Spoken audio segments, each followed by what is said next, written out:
रोज डब्याला नवीन काय बनवायचं? चला तर मग आज बनवूयात सुकट। कढईत घेऊयात तेल, तर त्यात लसणाची फोडणी देऊयात। लसूण थोडासा ब्राऊन झाला की त्याच्यामध्ये कांदा घालूयात।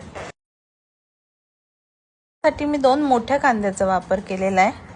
कांदा तेलावरती छान भाजून घेऊयात।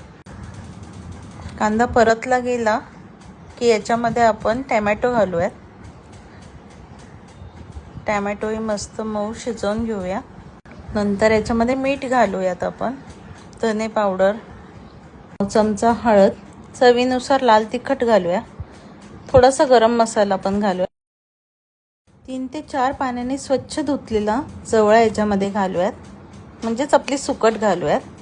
छान परतून घेऊयात। याच्यामध्ये कुठेही पाण्याचा वापर करायचा नाहीये। झाकण देऊन एक छान वाफ काढूया त्याला।